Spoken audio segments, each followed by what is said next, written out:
오늘 우리가 요한일서 3장 말씀을 함께 읽습니다.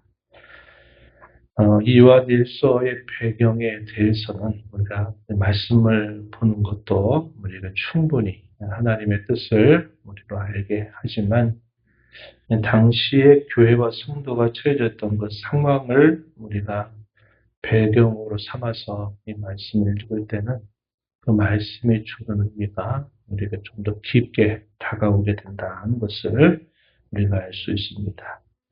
그래서 우리가 어떤 맥락 속에서 하나님께서 이 사도 요한을 통해서 형제를 사랑해라, 또 죄를 범하지 말아라, 의의를 행하라, 빛 가운데 살아라, 이런 계속되는 권면들을 주시는가 할 때는 당시가 큰 박해 가운데 있었던 상황이었다 하는 것을 우리가 염두에 두는 것이 대단히 도움이 된다는 겁니다.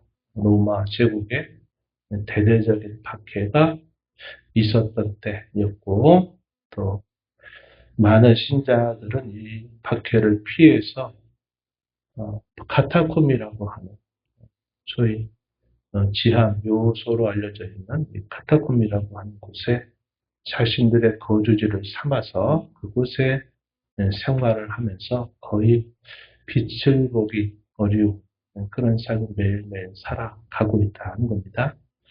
또한 교회 가운데에는 당시에 영주주의라고 하는 이단들이 들어오면서 복음의 가장 중요한 근간들을 무너뜨리려고 하는 일들이 있었어요. 그래서 안팎으로 참 많은 여러 시련 가운데 있었던 그 때에 사도 요한이 당시에 이 고난과 박해 가운데 있는 성도들에게 어떤 말씀을 지금 주고 있냐 하는 것들을 우리가 생각하면서 이 말씀을 봐야 된다 하는 겁니다.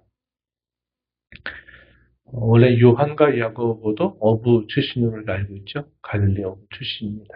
예수님이 처음 갈릴리라고 하는 이 바다를 중심으로 해서 제자들을 부르고 하나님 나라의 복음을 전하고 또 그 나라의 능력을 나타내셨던 것을 우리가 기억합니다. 그때 이 야고보와 요한이 어떤 특질을 가지고 있느냐 했을 때 그는 그 둘을 두고 뭐라고 불렀냐면 우리의 아들이라 하는 그런 별명이 있었다고 합니다. 우리의 아들. 이 말의 의미는 대단히 성급하고 참지 못하고 이런 성격을 그대로 드러내고 있는 인물들이었다는 거죠. 그런데 시간이 흘러가면서 그 모나고 거칠고 참지 못하고 번개처럼 그렇게 성을 내는 그런 사람들이 예수님의 그 사랑을 받으면서 이들이 다듬어지면서 이 사도 요한에 대한 별칭이 어떻게 주어지느냐.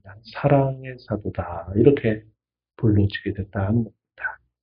이런 내용들이 오늘 우리가 있는 이 요한 일서에서 보면 계속 하나님이 우리를 사랑하신다. 우리도 하나님을 어떻게 사랑한다.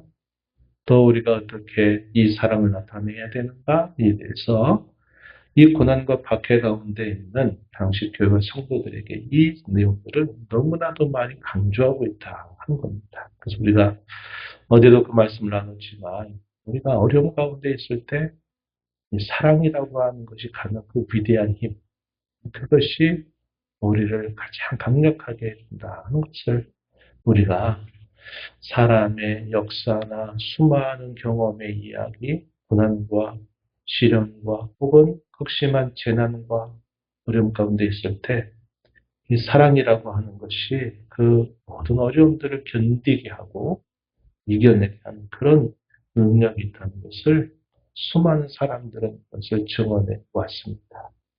이러한 사랑의 위대함은 하나님이 저와 여러분을 향한 그 사랑에서 가장 빛나게 드러나고 있다 하는 것이고 우리가 그분의 이런 빛나는 사랑을 받고 있기 때문에 우리가 하나님의 자녀가 되기도 하고 죄를 범할 수 없는 자가 되기도 하고 또 우리가 그 하나님의 사랑 때문에 어떠한 시련과 역경들 속에서도 넘어지고 무너지지 않는 궁극적인 그런 능력을 우리는 하나님께부터 받고 있다 하는 것이죠.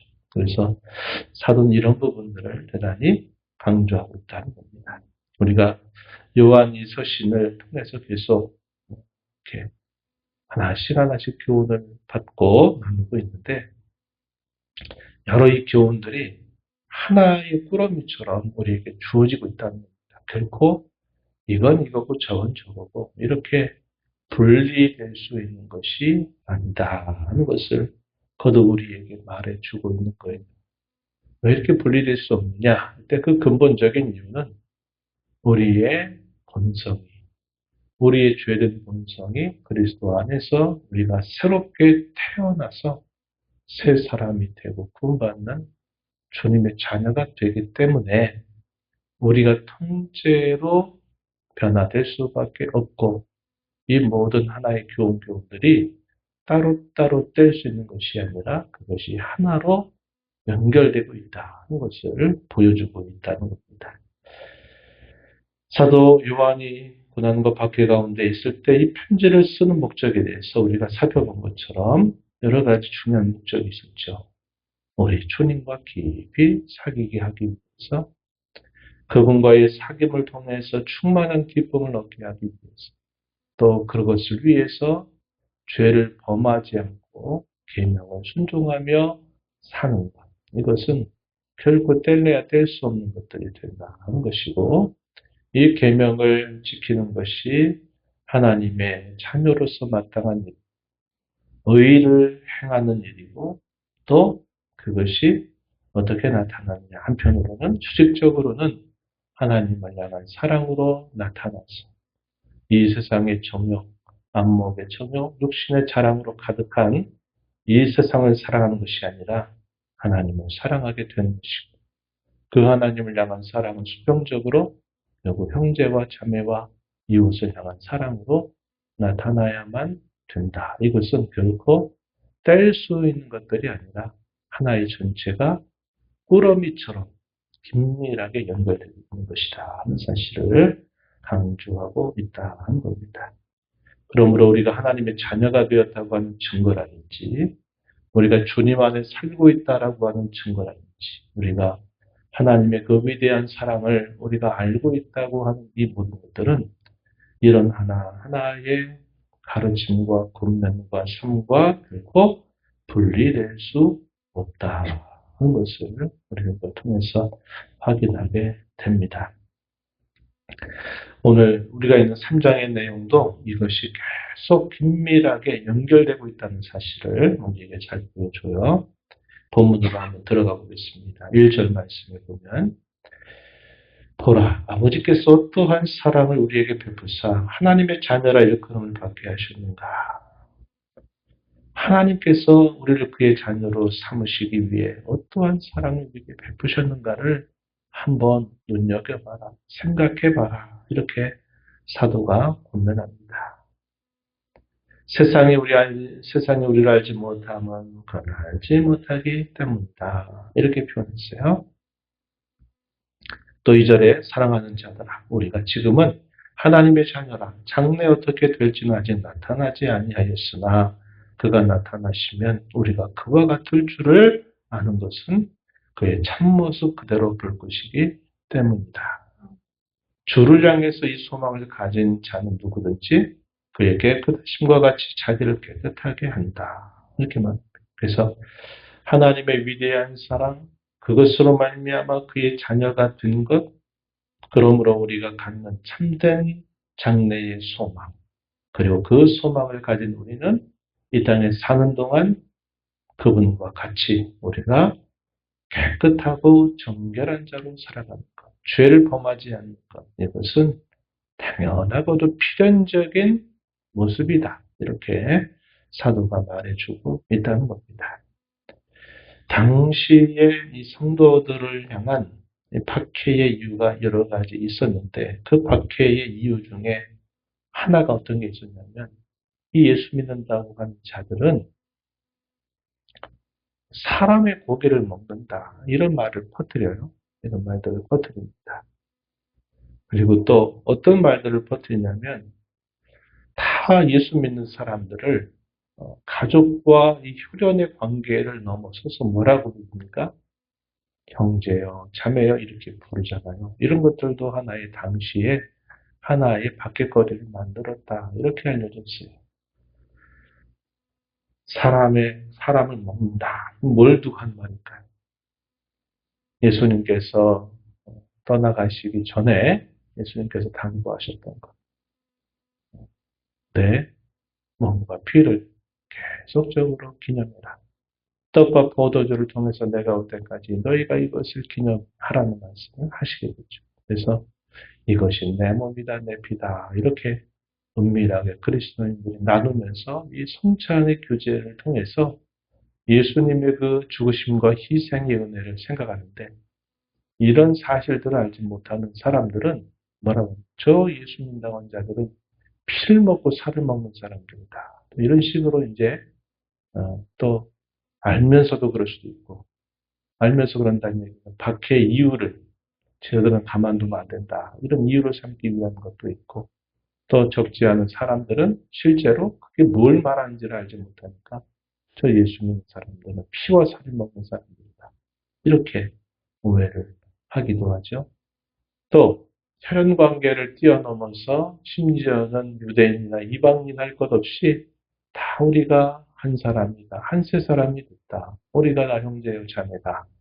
우리가 하나님 나라의 가족이 되었다. 이런 말들을 그들이 이해하지 못하니까 심지어 뭐라고 말하냐면 이 근친상간을 하는 자들이다. 이런 식으로 예수 믿는 사람들을 곡해해서 저런 자들은 가만두면 안 된다. 또 이렇게 말했고 당시 도미티안 황제 때의 박해의 가장 큰 이유가 또 하나가 뭐냐면 당시 도미티안 자기를 신으로 숭배할 때, 황제 숭배를 요구했을 때 우리는 당신을 신으로 믿을 수 없습니다. 우리의 주님은 오직 예수 그리스도 그분 한 분뿐입니다. 이렇게 고백하는 것이 박해의 가장 결정적인 이유가 됐다. 이렇게 알려져요. 사도 요한이 1절 끝부분에서 뭐라고 말해요? 세상이 우리를 알지 못하는, 그를 알지 못하기 때문이다. 이렇게 말합니다. 그리스도인들에 대해서 대단히 곡해하고 참 사람 취급도 안 하려고 하는 그런 모든 것들은 결국은 세상이 그리스도인이 됐다고 하는 것이 무엇인가를 알지 못한답니다. 세상이 우리를 알지 못하는 것은 세상이 예수님이 누구인지를 알지 못하는 것과 똑같다. 이렇게 사도 요한이 말해주고 있는 겁니다. 그래서 이 본문 속에서 하나님의 놀라운 사랑을 통해서 우리가 그분의 자녀가 됐고 그분의 자녀가 돼서 우리의 지금의 모습보다 장차 영화롭게 변화될 그 모습을 우리는 기대하고 복스러운 소망을 가지고 오늘을 살아가면서 우리는 죄를 범하지 않고 우리는 하나님의 계명을 지켜 살고 있다 하는 사실을 다시 확인시켜줍니다. 왜 우리가 이렇게 깨끗하고 정결한 자로 살아야 되느냐. 8절에 가서 보면 이렇게 말했어요. 죄를 짓는 자는 마귀에게 속하나니 마귀는 처음부터 범죄합니다. 하나님의 아들이 나타나신 것은 마귀의 일을 멸하려 하십니다. 또 5절에서 뭐라고 말씀하냐면 그가 우리 죄를 없애려고 나타나신 것을 너희가 안다. 그에게는 죄가 없다. 이렇게 말합니다. 예수님이 이 땅에 오신 그 궁극적인 일이 뭐냐? 우리 죄를 없이 하려고 마귀의 일을 멸하시려고 이 땅에 오셨다. 우리가 그분의 그 놀라운 희생으로 우리가 은혜를 입었기 때문에 우리는 정결하고 깨끗한 삶을 살아야만 된다. 이렇게 가르치고 또 충격적인 말을 또 건네주고 있는데 6절에 보면요. 이렇게 말합니다. 그 안에 거하는 자마다 범죄하지 아니하나니 범죄한 자마다 그를 보지 못하였고 그를 알지도 못한다. 이렇게 말합니다. 9절에서는 하나님께로부터 난 자마다 죄를 짓지 아니하나니 이는 하나님의 씨가 그 속에 있기 때문이다. 그도 범죄하지 못하는 것은 하나님께로부터 났기 때문이다. 이렇게 표현을 했어요. 특별히 6절과 9절에 있는 이 표현들은 우리가 문자대로 그대로 읽으면 대단히 충격을 주는 말씀이 되겠죠. 예수님 안에 거하는 사람마다 범죄하지 않는데 죄를 범하지 않는다고 말합니다. 또 9절에서도 하나님께로부터 난 자는 죄를 짓지 않는데. 왜냐? 하나님의 시, 곧 영원한 생명이 그 속에 있기 때문이라고 이야기합니다. 여기서 죄를 짓지 않는다라고 하는 이 말의 의미가 어떤 의미냐? 하나도 죄를 범하지 않는다. 그런 의미는 아니에요. 여기서 말하는 이 의미는 지속적으로, 계속적으로 죄를 범하지 않는다 하는 겁니다. 우리가 앞서서 요한일서 1장에서 만일 우리가 죄 없다 하면 하나님을 거짓말하는 자로 만드는 것이니 그의 진리가 우리 속에 있지 아니한 것이다. 우리가 죄를 짓지 않는다. 이렇게 말하는 것은 거짓말이라고 그랬어요.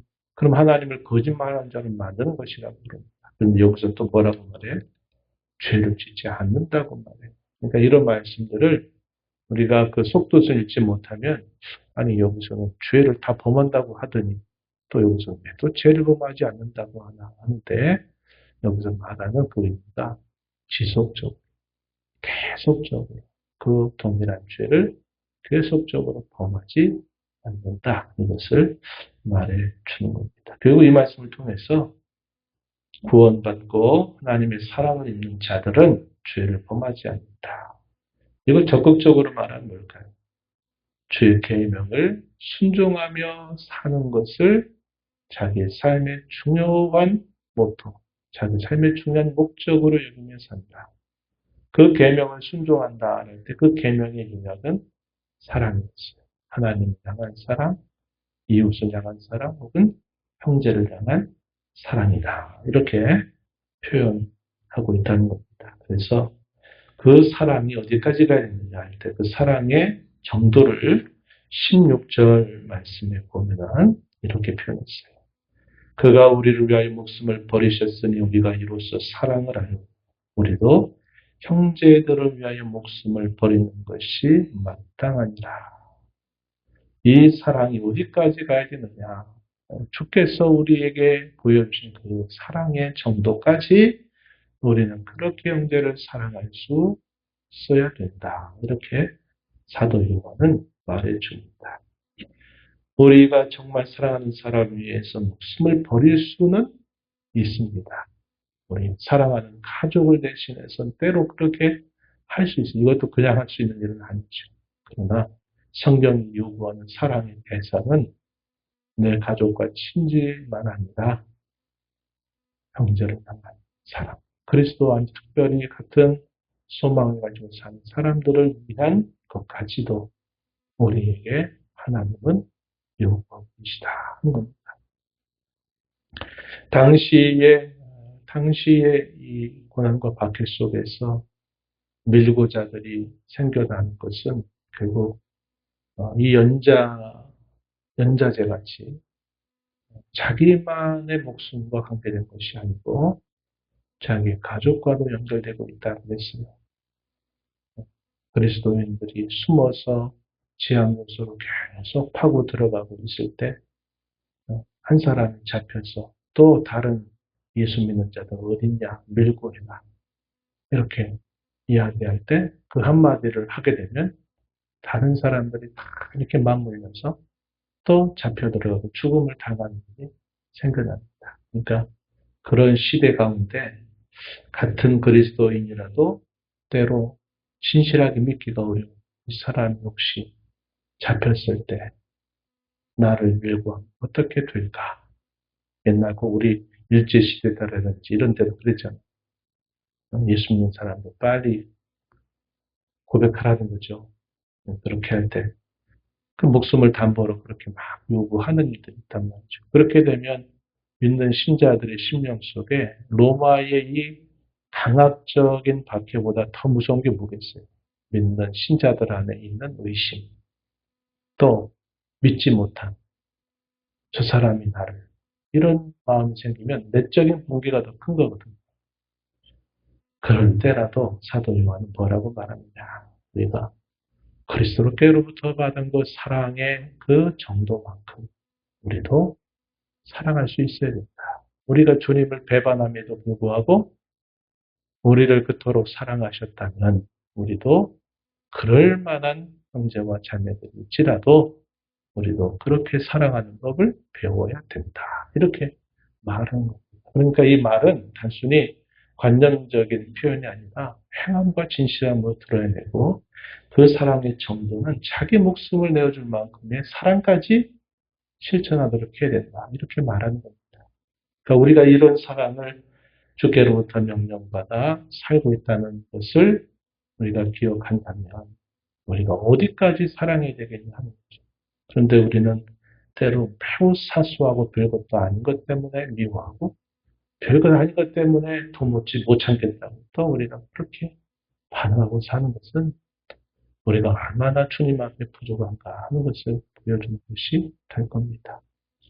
우리가 비록 연약하고 부족할지라도 우리도 주께서 우리를 사랑하신 것처럼 그러한 사랑을 나누고 배우고 실천하는 자로 살아가기를 다짐하고 은혜를 구하고 그렇게 행하기를 기뻐하는 것이 구원받은 저와 여러분에게 마땅한 바임을 다시 한번 마음에 기억하면서 이런 사랑 받은 것, 우리가 이런 사랑을 줄 수 있는 자들로 우리의 믿음이 성장하고 나아가도록 은혜를 구하고 나아가기를 바랍니다.